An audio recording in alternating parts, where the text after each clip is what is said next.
Halo teman-teman semua, pada materi ketiga ini kami membahas tentang etika. Apa sih itu etika? Etika adalah studi tentang benar dan salah dalam perilaku manusia. Etika juga dapat didefinisikan sebagai pemeriksaan teoritis terhadap moralitas atau teori moral. Kata etika berasal dari kata Yunani kuno, etika yang berarti karakter. Setiap masyarakat manusia mempraktikkan etika dengan cara tertentu, karena setiap masyarakat meletakkan nilai pada rangkaian baik dan buruk, benar dan salah, pada tindakan seseorang sesuai dengan tindakan individu, yang termasuk dalam wilayah peraturan dan aturan masyarakat. Pada poin ini, kami membahas tentang yang pertama tentang keamanan jaringan komputer dan etika siber. Peran etika adalah untuk membantu masyarakat membedakan antara yang benar dan yang salah, dan memberikan dasar bagi setiap masyarakat untuk membenarkan penilaian atas tindakan manusia. Oleh karena itu, etika adalah suatu bidang penyelidik yang subjeknya adalah tindakan manusia kolektif secara aktif yang disebut perilaku manusia yang dilakukan secara sadar, disengaja, dan untuk tujuan apa seseorang dapat dimintai pertanggungjawaban. Menurut F.T. Austin, tindakan seperti itu harus dilakukan supaya mempunyai pengetahuan yang menandakan adanya suatu motif bersifat sukarela dan mempunyai kebebasan yang menandakan adanya kebebasan memilih untuk bertindak atau tidak bertindak. Yang kedua, tujuan etika. Tujuan etika adalah menafsirkan tingkah laku manusia, mengakui dan membedakan mana yang benar dan mana yang salah. Penafsirannya didasarkan pada sistem yang menggunakan campuran edukasi dan dedukasi. Dalam kebanyakan kasus, argumen-argumen ini didasarkan pada aliran pemikiran sejarah yang disebut teori etika. Ada banyak jenis teori etika, dan dalam setiap teori mungkin terdapat versi berbeda dari teori tersebut. Mari kita bahas hal ini selanjutnya.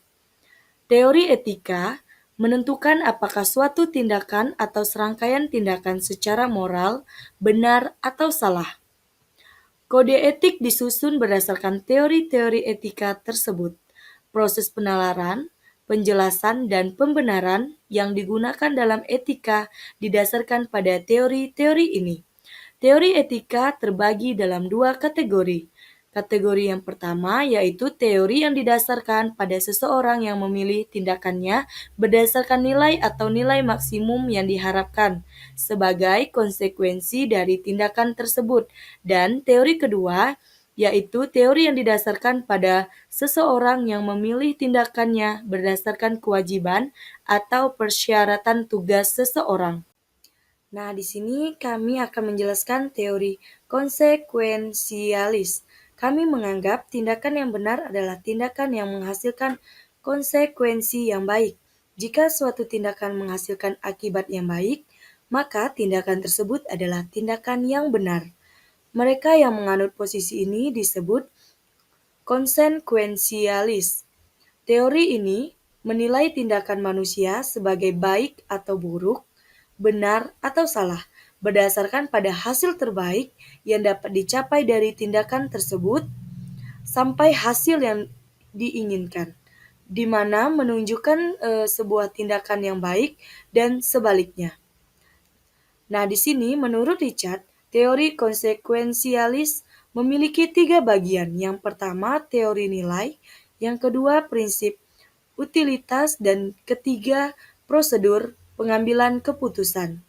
Di dalamnya terdapat teori-teori lebih lanjut. Misalnya, dalam teori nilai terdapat beberapa teori yang dianut oleh para konsekuensialis. Antara lainnya, yang pertama, yaitu ada hedonisme yang menyamankan kebaikan dengan kesenangan, keburukan atau kejahatan dengan kesakitan.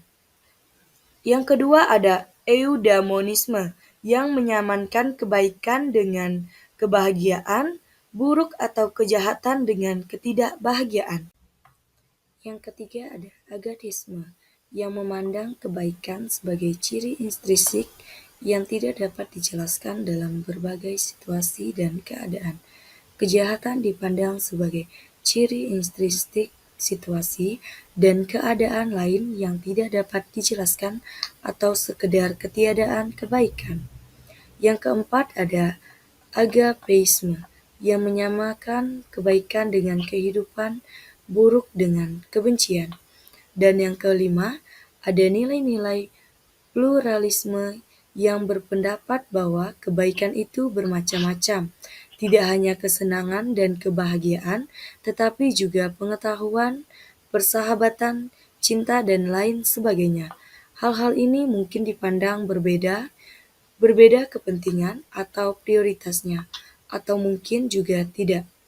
Nah, di sini ada 3 jenis teori konsekuensialis yang umum dibahas. Yang pertama, egoisme, menempatkan kepentingan dan kebahagiaan individu di atas segalanya. Dengan egoisme, tindakan apapun adalah baik asalkan memaksimalkan kebahagiaan individu secara keseluruhan. Ada 2 jenis egoisme. Yang pertama, egoisme etis yang menyatakan bagaimana orang harus berperilaku dalam mengejar kepentingannya sendiri.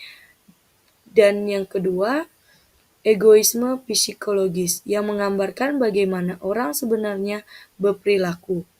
Dan yang kedua ada utilitarianisme, tidak seperti egoisme, menempatkan kepentingan dan kebahagiaan suatu kelompok di atas kepentingan dan kebahagiaan individu demi kebaikan banyak orang. Oleh karena itu, suatu tindakan dikatakan baik jika memberikan manfaat bagi sebanyak-banyaknya orang. Di antara bentuk-bentuk utilitarianisme adalah sebagai berikut. Yang pertama, utilitarianisme bertindak menyuruh seseorang untuk mempertimbangkan dengan serius konsekuensinya dari semua tindakan sebelum memilih yang memiliki keuntungan keseluruhan terbaik, kebahagiaan dalam hal ini untuk jumlah orang sebanyak-banyaknya. Yang kedua, ada utilitarianisme aturan memerintah seseorang untuk mematuhi aturan-aturan yang memberikan kebahagiaan maksimal kepada sebanyak mungkin orang. Dan yang ketiga, bentuk utilitarianisme aturan berpendapat bahwa kode atau aturan perilaku adalah baik jika konsekuensinya penerapan aturan tersebut menguntungkan sebagian besar orang. Dan yang selanjutnya ada altruarisme, menyatakan bahwa suatu tindakan dikatakan benar jika konsekuensinya dari tindakan tersebut menguntungkan semua orang kecuali pelakunya. Nah, selanjutnya ada teori deontologis.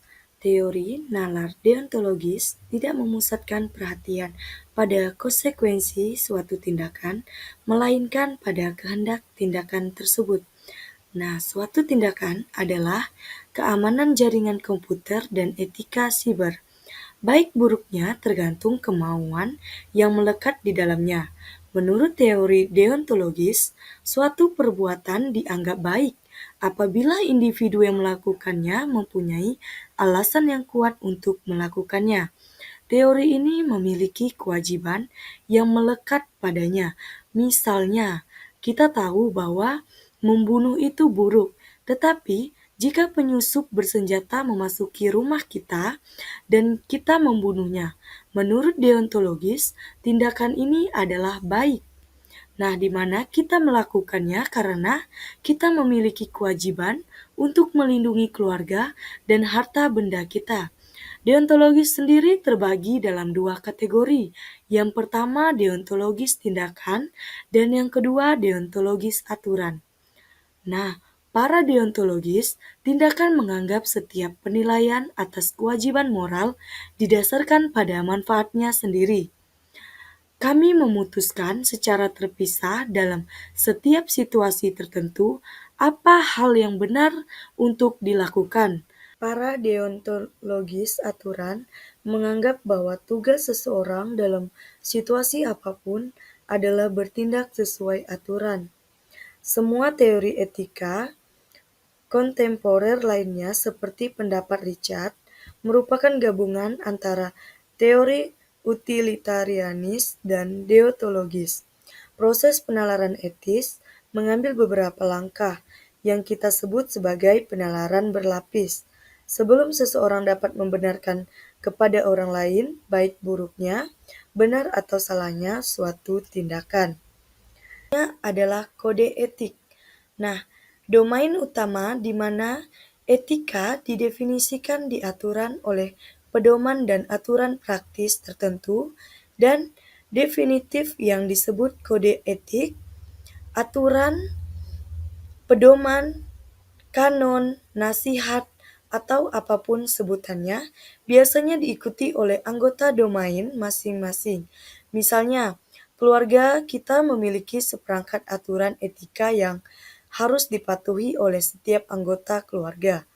Sekolah kita memiliki seperangkat aturan seperilaku yang harus dipatuhi oleh semua siswa, staf, dan pengajar, dan perguruan tinggi.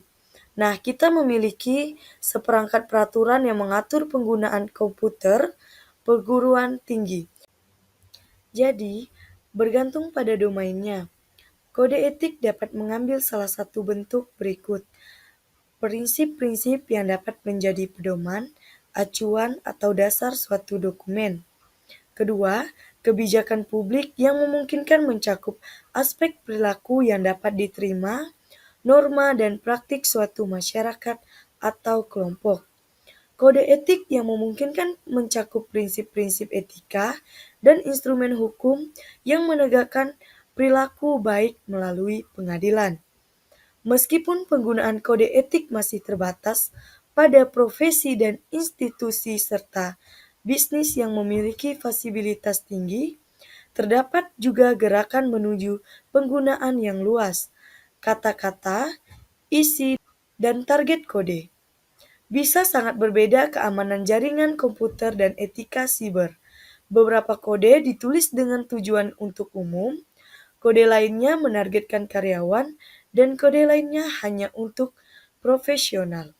Nah, di sini terdapat 5 tujuan kode etik. Yang pertama, disiplin. Dengan menanamkan kedisiplinan, kelompok atau profesi menjamin profesionalisme dan integritas anggotanya. Yang kedua, ada nasihat. Kode biasanya merupakan sumber tip yang baik bagi anggota, menawarkan nasihat dan panduan dalam bidang-bidang di mana masalah moral masih belum jelas. Tujuan yang ketiga adalah pendidikan. Kode etik adalah alat pendidikan yang baik bagi anggota domain, terutama anggota baru yang harus mempelajari apa yang boleh dan tidak boleh dilakukan dalam profesi tersebut.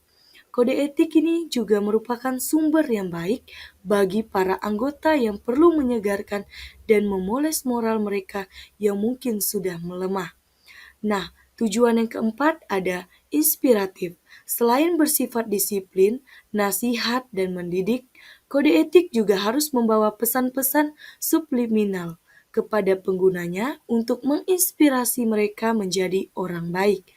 Nah, tujuan yang kelima ada publisitas. Salah satu cara bagi profesi untuk menciptakan klien yang baik adalah dengan menunjukkan bahwa mereka memiliki kode etik yang kuat dan oleh karena itu anggotanya berkomitmen pada nilai-nilai dasar dan bertanggung jawab. Nah, selanjutnya ada relevansi etika dengan kehidupan modern. Ketika Socrates membuat pernyataan kehidupan yang tidak teruji tidak layak untuk dijalani di hadapan pengadilan Athena pada tahun 399, kehidupan manusia masih sama seperti saat ini dalam hampir semua aspek kecuali kualitas. Tidak banyak yang berubah hakikat kehidupan sejak zaman Socrates dan sekarang. Nah, seperti yang kita ketahui, sekarang masih berjuang untuk makna hidup dan kita juga berupaya meningkatkan kualitas hidup dan Kita tidak akan beristirahat kecuali kita memiliki cinta, keadilan, dan kebahagiaan untuk semua. Socrates menghabiskan waktu menanyai orang-orang Athena, sehingga mereka bersama dengannya dapat memeriksa kehidupan individu mereka untuk menemukan apa yang harus saya lakukan secara individu dan untuk meningkatkan banyak umat manusia. Banyak filsuf dan mereka yang tidak terdidik percaya bahwa inilah tujuan etika. Kesulitan dalam menemukan apa yang harus saya lakukan secara individu selalu terjadi, telah dan akan harus terjadi dalam kehidupan modern. Banyak sekali keputusan yang harus diambil dengan cepat, dengan banyaknya informasi yang berubah dengan cepat, dan harus dilakukan dengan cukup baik.